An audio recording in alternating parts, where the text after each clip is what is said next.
સમગ્ર દેશ એક ચૂંટણીના માહોલમાં આવી ગયો છે અને આ ત્રીજા તબક્કામાં આપણે લોકશાહીનું પર્વ ઉજવી રહ્યા છીએ. મિત્રો, આજે અમારે ઉપસ્થિત થવું એટલા માટે પડ્યું કે આટલો મોટો લોકશાહી ધરાવનારો દેશ અને ચૂંટણી એ એક જ માત્ર લોકશાહીને જ્યારે જીવંત રાખવાનું સાધન હોય અને એમાં જો આપણે આળસ કરીએ તો મિત્રો લોકશાહીની વાત કરવી આપણને કઈ રીતે પરવડે? મને કહેવા દો, બનશે લોકતંત્રની છબી ન્યારી તો હશે સલામત સર્વત્ર ન્યારી. બનશે લોકતંત્રની છબી ન્યારી તો હશે સલામત સર્વત્ર નારી. જય જયકાર ત્રિલોકમાં થશે, જય જયકાર ત્રિલોકમાં થશે. વધારીશું મતદાનની ટકાવારી. હા મિત્રો, મતદાનની ટકાવારી વધશે તો જ આપણે લોકશાહીના રક્ષક કહેવાશું. માટે હે પાર્થ, હે મતદાર, ઉઠ, ઊભો થા, આળસ કંખેર અને તાપ તડકો જોયા વગર બસ મતદાનનું બટન દબાવી દે, દબાવી દે, દબાવી દે. મિત્રો, આજના આ લોકશાહીના પર્વ નિમિત્તે તમે ખૂબ સરસ રીતે એક જાગૃત નાગરિક તરીકે મતદાન કરવા નીકળી પડો. મારી સાથે ચર્ચામાં મારા પરમ મિત્ર શ્રી રાજુભાઈ બર્મન ઉપસ્થિત છે. એમની ઓળખાણ કરાવું તો સની સાયન્ટિફિક સોલ્યુશનના પોતે ઓનર છે, બેન્કર્સ રહ્યા છે અને એક સારા શિક્ષક છે. એટલે શિક્ષણનો જીવ એટલે જાગૃતિ કરવા માટે કામમાં તો લાગે જ. આજે આપણને મતદાન કરવાની જાગૃતિમાં પણ ચર્ચામાં ઉપસ્થિત રહ્યા છે અને જાગતે રહો એક ચળવળ ચલાવી રહ્યા છે. એમના એ પ્રેસિડેન્ટ છે એવા રાજુભાઈ. મારી સાથે બીજા મારા પરમ મિત્ર એવા નીતિશભાઈ ચાપાનેરિયા એ પણ ઉપસ્થિત છે. એમની ઓળખ આપું તો એ પણ શિક્ષણનો જીવ છે અને સાથે સાથે સરસ મજાના ગાયક છે, સરસ સિંગર તરીકે અને ઉપરાંત એક વાસ્તુશાસ્ત્રી તરીકેની પણ એમની ખૂબ જ કામગીરી છે અને પ્લાસ્ટિકનો બિઝનેસ સંભાળી રહ્યા છે. તો આવા બે મિત્રો સાથે આપણે ચર્ચા કરીએ. માય સેલ્ફ, મારી વાત કરું તો હું અડાજણ LNB ડાળિયા હાઈસ્કૂલમાં હાયર સેકન્ડરીમાં શિક્ષક તરીકેની ફરજ નિભાવું છું અને અત્યારે ચૂંટણી કામગીરીમાંથી જ મને એવું લાગ્યું કે જે અત્યારે ટકાવારી મેં જોઈ 12-15%, ક્યાંક 18%, 4 કલાક થયા પછી પણ જો આટલી ઓછી ટકાવારી હોય તો ચોક્કસ મિત્રો ચિંતા થાય. એટલે આપણે બધા જ લોકશાહીના રક્ષક તરીકે લોકશાહીને બચાવવા માટે મતદાન કરવા માટે બહાર નીકળવું જ પડશે. તો ચાલો આપણે ચર્ચા આગળ વધારીએ. રાજુભાઈ. દર્શક મિત્રો તથા મારા સાથી મિત્રો ગોપાલ અને નીતિશભાઈ, આજે 18મી લોકસભાનું આજે ત્રીજા તબક્કાનું મતદાન થઈ રહ્યું છે આખા દેશમાં અને ખાસ તો ગુજરાતમાં 25 સીટોનું આજે મતદાન થઈ રહ્યું છે. મતદાન અંગેની જાગૃતિ બાબતે ખૂબ મહત્વની અમારે આજે ચર્ચા કરવાની છે. વિશ્વની સૌથી મોટું લોકતંત્ર અને લોકશાહી એટલે ભારત દેશ અને આવા વિશ્વની જે લોકશાહીમાં જે દેશવ્યાપી આજે 7 તબક્કામાંથી ત્રીજા તબક્કાનું જ્યારે ચૂંટણી માટેનું મતદાન થઈ રહ્યું છે ત્યારે એક તહેવારની જેમ ઉજવણી થતી આવવી જોઈએ. નો ડાઉટ અત્યારે થોડી ઉદાસીનતા દેખાય છે. આંકડાઓ આપણે જોઈને જરા સંશય થાય છે કે શું પેલા 2 ફેઝમાં જે મતદાન ઓછું થયું હતું તો આ વખતે આ ત્રીજા ફેઝમાં પણ ઓછું થશે. ત્યારે હું જરૂરથી કહું છું કે એ 2 તબક્કામાં કદાચ આપણે એ મતદારોની ઉદાસીનતા જોવા મળી પણ આ વખતે જોવા ન મળશે એટલો મને આત્મવિશ્વાસ છે. કારણ કે દરેક પક્ષ તરફથી તેમજ દરેક એવા ફિલસૂફો, એવા વિવેચકો તરફથી સતત સોશિયલ મીડિયા પર મતદાન કરવા માટે ખૂબ જ જબરદસ્ત લોકોમાં જાગૃતિ લાવ્યા છે. અને ખરેખર એ જાગૃતિની અસર એ મતદારોમાં દેખાશે જ, અવશ્ય દેખાશે. તમે બપોર પછીના આંકડા જોજો ગોપાલભાઈ અને નીતિશભાઈ, કે તમને પ્રસન્નતા આવશે, આનંદ આવશે કે ના, લોકો બહાર નીકળે છે. પછી નથી એ જોવાના એ લોકો તડકો, નથી જોવાના એ લોકોના વેપાર ધંધો છોડીને એ ગમે ત્યાંથી એ લોકો દે વિલ કમ. બસ આપણે અને એ વોટિંગ કરશે.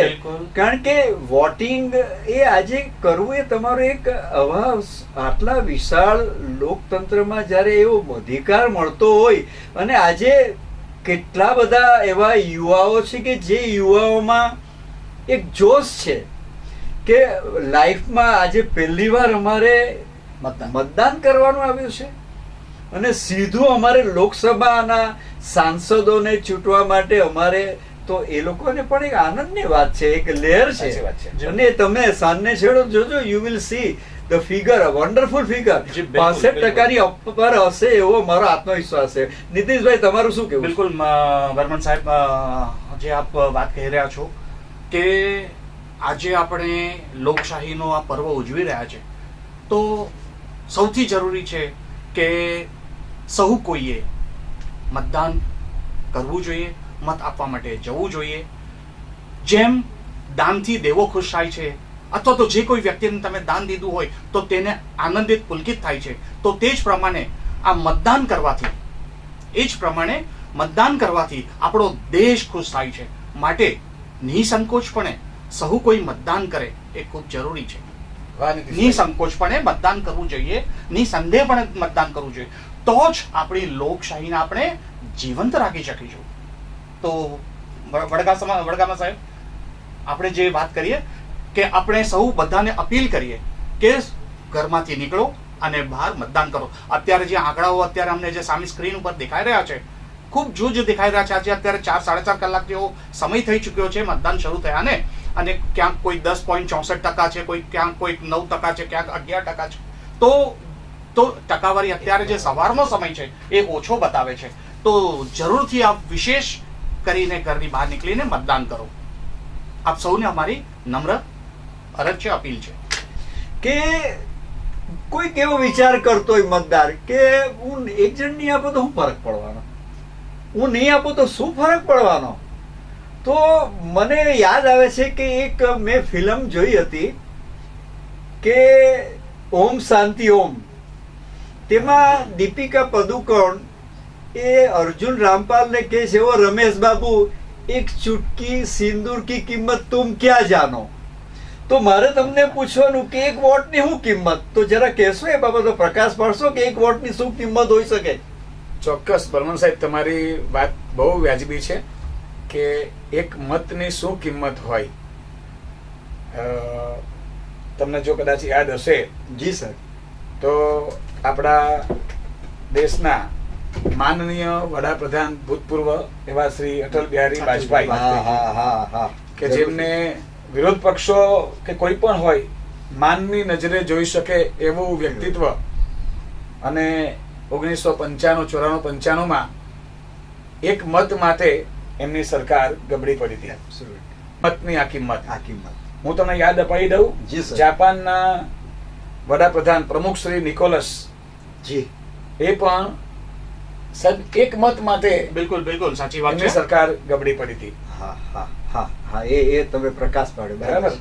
ત્યારબાદ સાહેબ અમેરિકાના આખા વિશ્વના લોકલાડીલા પ્રમુખ એવા અબ્રાહમ લિંકન, ચિંતક જી, અને ખૂબ મહાન શાસકમાં જેમની ગણના થાય એવા અબ્રાહમ લિંકન પણ સાહેબ એક મત માટે પ્રમુખ પદ એમને ગુમાવેલું. દર્શક મિત્રોને આ બહુ મહત્વની વાત. એટલે દર્શક મિત્રો, જો આ વ્યક્તિઓ કદાચ એ વખતે શાસનમાં હોત ને, તો એમના એક મતને કારણે આખા દેશની કદાચ સિકલ જુદી હોત. એ ઘણા સારા કામ દેશ માટે કરી શક્યા હોત, વિકાસને પથે આપણા દેશને આગળ વધારી શક્યા હોત. સાહેબ, એટલે એક મતની બહુ જ વેલ્યુ છે. તમે એવું માનીને બેસી નહીં રહેતા કે આપણા નહીં જવાથી શું ફેર પડશે. બિલકુલ સાચી વાત છે ગોપાલભાઈ, હા, કે એવી ઉદાસીનતા નહીં રાખી, પરંતુ એક ચોક્કસ ધ્યેય સાથે તમે આગળ વધો અને આપ મતદાન કરવા જરૂર જાઓ. કારણ કે અહીં એક એક વોટની પણ ખૂબ જ મહત્વતા હોય છે, કિંમત હોય છે. બિલકુલ. હું વચ્ચે ઇન્ટરપ્ટ કરું છું. આ જ બાબતમાં મારે કહેવા મને યાદ આવ્યું જી જી બિલકુલ સાહેબ, કે ફિલિપાઇન્સના મોત્સીબી કરીને ત્યાં ઘડી વડાપ્રધાનની પ્રમુખ પદની ચૂંટણી હતી, હાજી, અને પ્રમુખ પદની ચૂંટણીમાં બધાએ ચોક્કસ સમયે પહોંચવાનું હતું. ડ્રાઈવરે ને કહીને ગયેલો કે તું મારા વાઈફને લઈ આવજે, અને ચૂંટણીનું કામગીરી ચાલતી હતી. એની વાઈફ કોઈ વ્યવહારમાં પડ્યા હશે અને એને કારણે એ સમયસર એ પહોંચી શકે એમ નહીં હતું. પણ ડ્રાઈવર કીધું કે નહીં ભાઈ, મને તો માલિકે કીધું છે તમને લઈ જવાનું છે. ત્યારે કે એક બોટમાં શું થવાનું, કે કઈ ફરક નથી પડવાનો. અને એમની ધર્મપત્ની ન ગઈ અને એમાં અને હી વોઝ ડિફીટેડ. સાહેબ, આ છે એક વોટની કિંમત. આ છે એક વોટની કિંમત. યા, સાચી વાત છે. એટલે મારી આ તકે બધાને અપીલ છે, મિત્રો, ઘરમાંથી બહાર નીકળો અને આ એક મતની કિંમત જો તમે સમજશો ને તો જ લોકશાહીને આપણે બચાવી શકશું.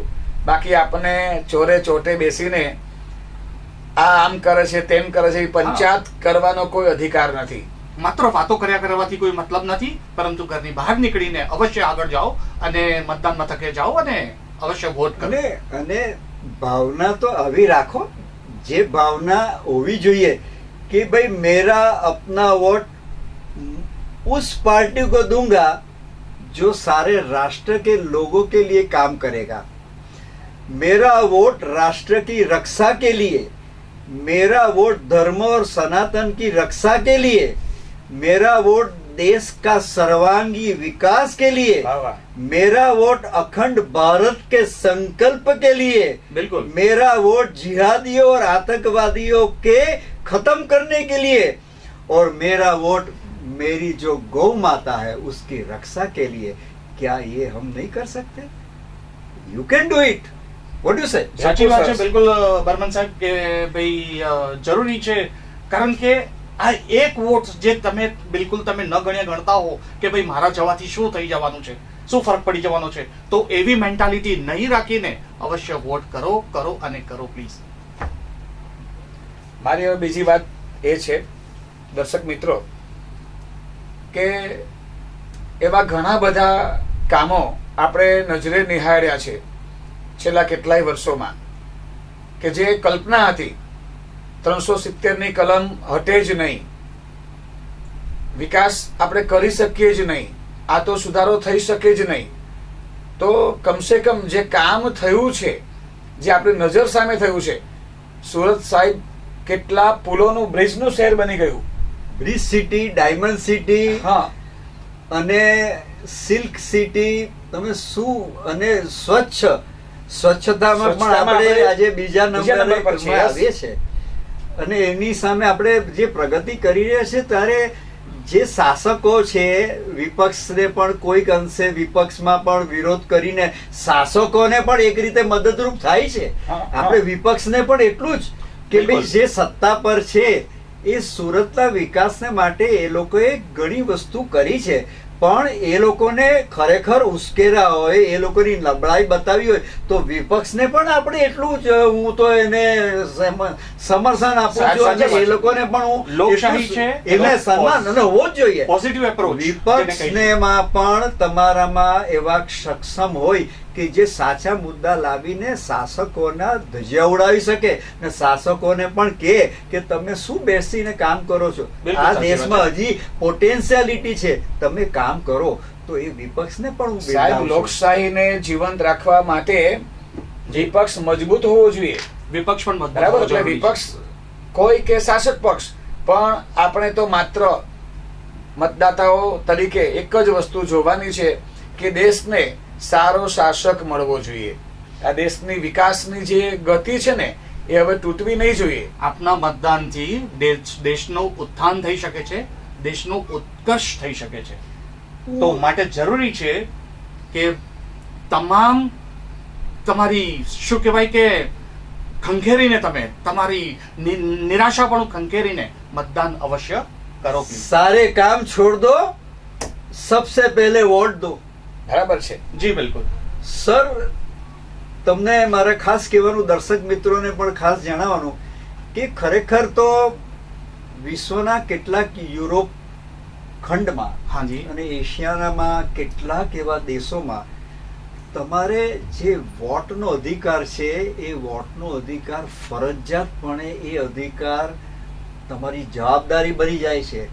તમારે ફરજિયાત વોટિંગ કરવા જવું પડે છે અને તમે એને માટે તમે નિગ્લેક્ટ કર્યું અથવા તો તમે નહીં ગયા, કોઈ પણ કારણ બતાવીને એ કારણસર તમે વોટિંગ ન કર્યું તો તમે પનિશેબલ, તમે સજાને પાત્ર બનો છો. સાહેબ, કયા પ્રકારની સજા તમને જણાવું છું કે નેધરલેન્ડ, પોલેન્ડ, આયર્લેન્ડ આ જગાએ તમારા 5 વર્ષ માટે વોટિંગ અધિકાર છીનવાઈ જાય. નંબર 1. નંબર 2, તમે જો જોબ કરતા હો તો તમારો એક ઇન્ક્રીમેન્ટ, તમારા જોબમાં એક ઇન્ક્રીમેન્ટ ચાલ્યો જાય. બરાબર. નંબર 3, તમારે આ પ્રકારનું જો એટીટ્યુડ 2 વખત થતું હોય તો તમારે કોઈ પણ હિસાબે એનું રાષ્ટ્રીયતા છીનવાઈ જાય ત્યાં સુધીનું પનિશમેન્ટ થાય છે. તો ત્યાં સુધી એક્શન લેવામાં આવે છે. તો શું આપણે ત્યાં નિષ્ક્રિય રહેનાર આ મતદારોને માટે એવું નથી લાગતું કે જો આ રીતે નિષ્ક્રિયતા રાખે તો ચૂંટણી કમિશનર અને આપણા સંવિધાનમાં ફેરફારો લાવવા જોઈએ? શું કહો ગોપાળભાઈ તમે? હા સાહેબ, તમારી વાત બહુ વ્યાજબી છે. ભય બિન પ્રીત નહીં. ઘણી વખત અમુક કામમાં ફરજિયાતપણું આવે ને સાહેબ, ત્યારે જ લોકો એને ગંભીરતાથી લેતા હોય છે. અને આપણે લોકશાહીના નામે ઘણી વખત આવા નિષ્ક્રિય બની જઈએ છીએ અને મતદાન કરવા જતા નથી. પણ ખરેખર જો આવો કંઈક કાયદો આવી જાય કે મતદાન કરશો તો જ તમને અમુક સગવડતા મળશે, અમુક ફેસિલિટી મળશે, આવું ફરજિયાત મતદાનો આવશે ને સાહેબ, તો હું માનું છું કે આપણે લગભગ 100% નજીક આવીશું.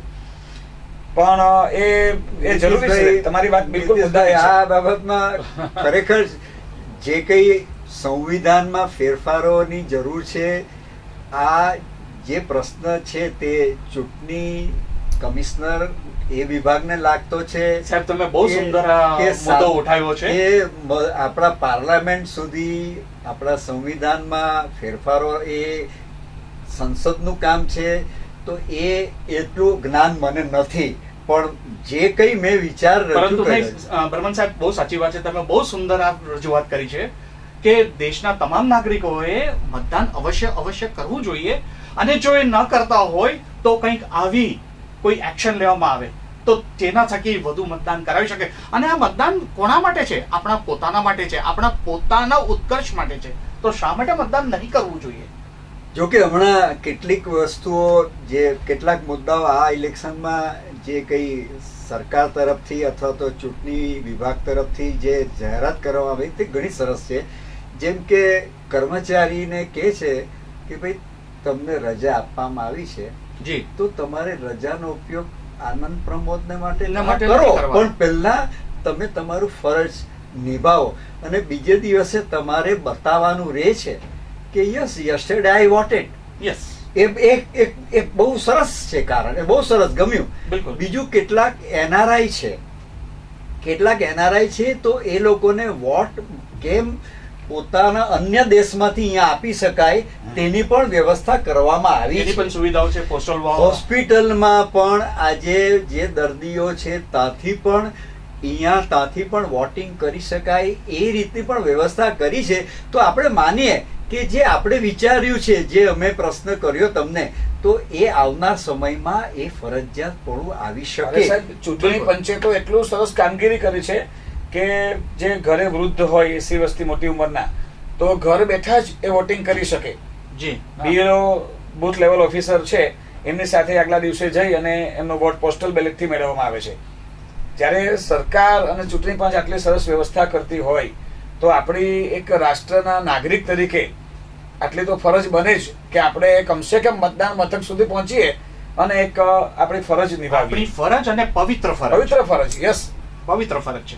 અને આ આવી તકો જ્યારે મળતી હોય અને જ્યારે આખા રાષ્ટ્રમાં જે શાસક પક્ષ અત્યારે છે અને એની સામે વિપક્ષ જે છે એ જબરદસ્ત પોતાના પક્ષને સત્તામાં લાવવા માટેના સતત એ લોકોના પ્રયત્નો સોશિયલ મીડિયા તરફથી પણ જબરદસ્ત એના તરફથી પૂરો સહકાર પણ આપવામાં આવે છે અને નિષ્પક્ષ રીતે કોઈ એક પક્ષને અધીન રહીને કોઈ પણ ચેનલ એવું કરતું નથી. કહેવાતું ભલે હશે પણ તેમ છતાં પણ અંદર ખાને ચેનલો સોશિયલ મીડિયા સિવાય કે આપણે વોટ્સએપ ને બધી વાત નથી કરતા પણ જેટલા ચેનલો છે એના તરફથી કોઈ પાર્શિયાલિટી કરવામાં નથી આવતી અને દરેકને તક આપવામાં આવે છે અને ખરેખર એ બહુ સરાહનીય છે.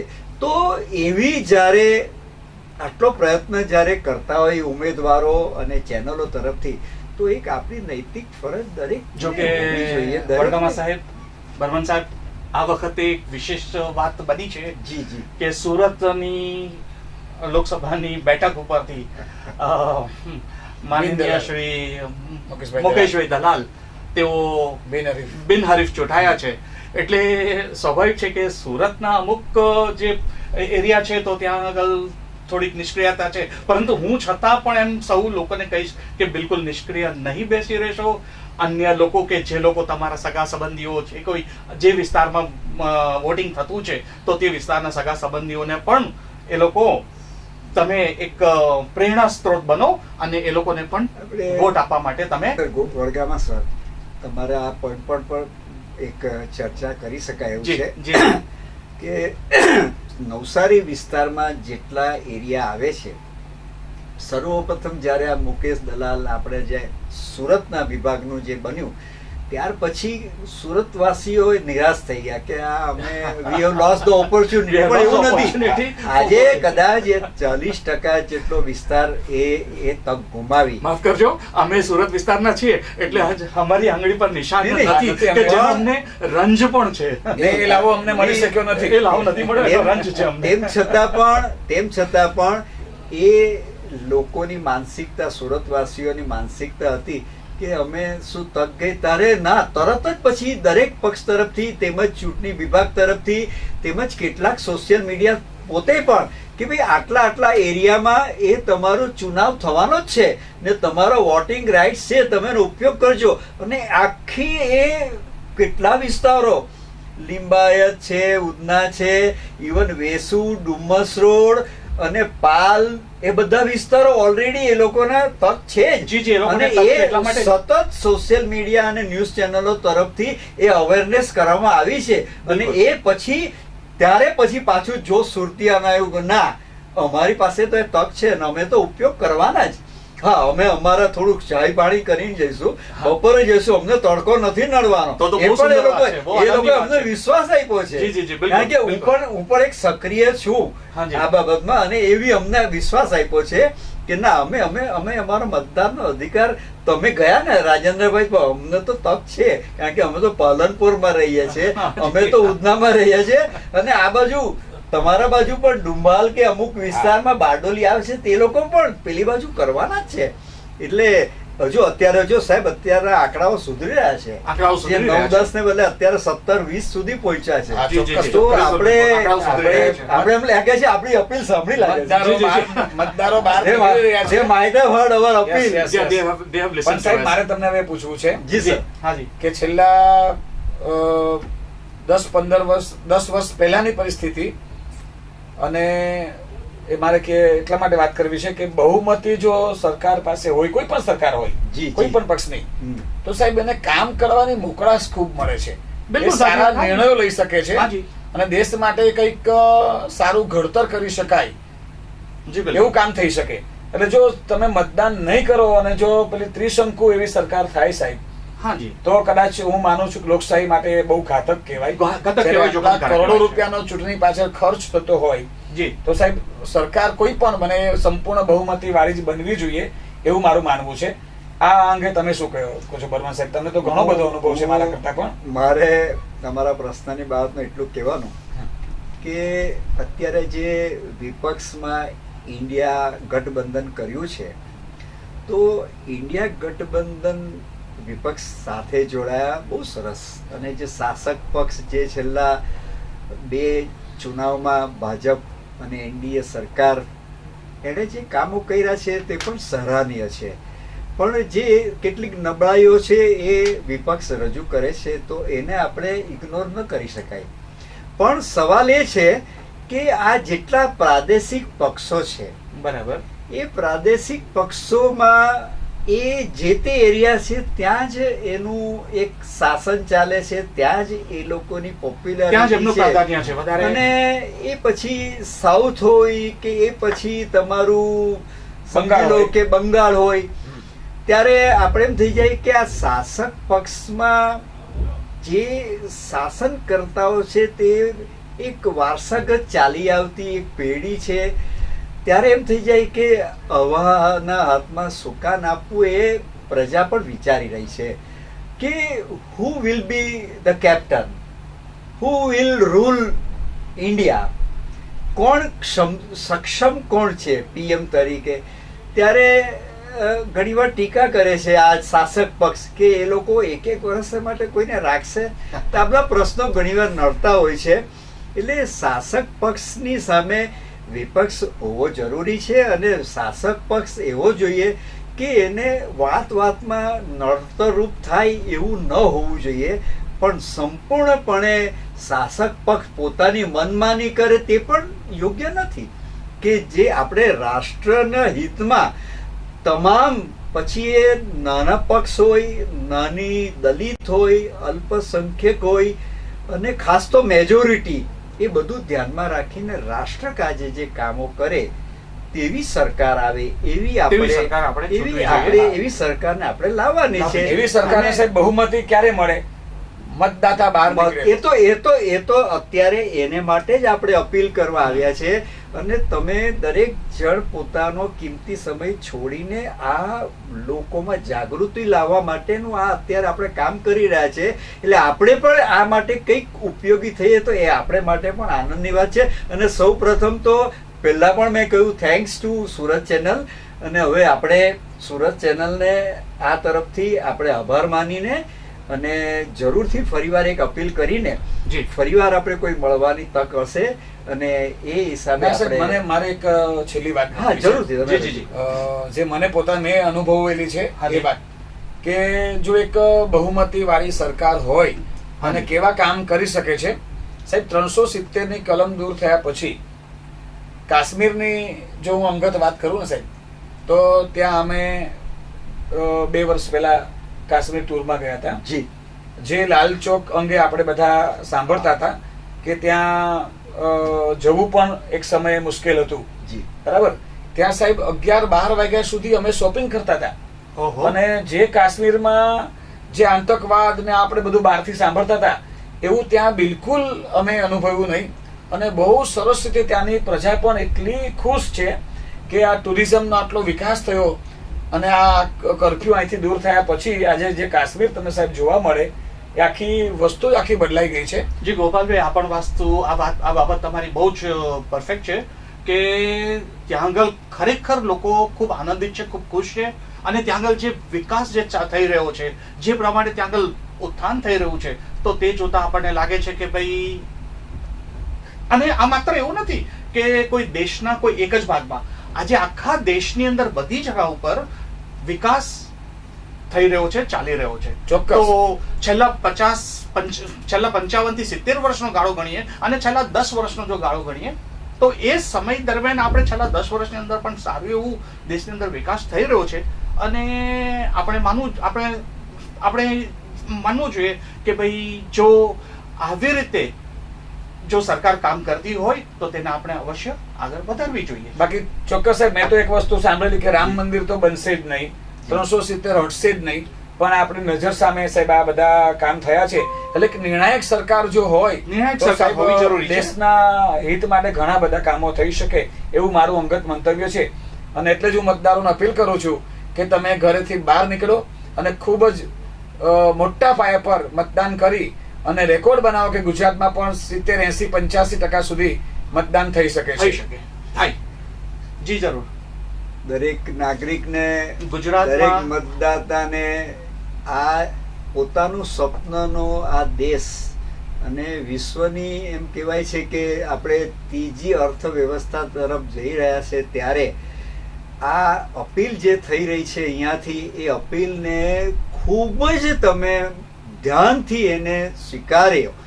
અને ખરેખર એક સમય એવો પણ આવવો જોઈએ કે જે ભારતના અર્થતંત્રની વ્યવસ્થા આટલી સારી હોવા છતાં ડોલર રાજ કરતો હોય અને આપણો રૂપિયો ઘસાતો જાય, ડિવેલ્યુડ થાય, તો એ સમય આપણો બદલાવો જોઈએ. આપણા ભારતીય યુવાધન જે આઈટી સેક્ટરમાં માસ્ટર માઇન્ડ થઈને આજે નાસા સુધી પહોંચે અને વિશ્વની ટોપ મલ્ટીનેશનલ કંપનીના સીઈઓ તરીકે જ્યારે આપણું ધન જ્યારે જતું હોય, તો શું આપણે આખું પરિસ્થિતિ બદલીને જે વિદેશના યુવાધન છે, વિદેશનું જે શિક્ષિત યુવાધનને આપણે ઇન્ડિયામાં ખાંચી લાવી ન શકાય? બિલકુલ. તો આ સપનું જે સાકાર કરવું હોય તો એના માટે યોગદાન તો આપણે આપવું જ પડે. અને યોગદાનને માટે અમે તમારી પાસે એક આ જ અપીલ કરીએ છીએ કે આજે આપણને જે તક મળી છે એ તકને ચૂકશો નહીં. લોકશાહી અને રાષ્ટ્રની રક્ષા ખાતર, રાષ્ટ્રના વિકાસ ખાતર આપણા જે ડ્રીમ છે એ ડ્રીમ મુજબનું આપણું રાષ્ટ્ર બની શકે, એને માટે તમારો સહયોગને ખરેખર બહુ જરૂર છે. ઉઠો, જાગો અને જાઓ બુથ કેન્દ્ર પર અને ત્યાં આગળ તમારું વોટિંગ કરો અને આપણી ફરજ નિભાવો.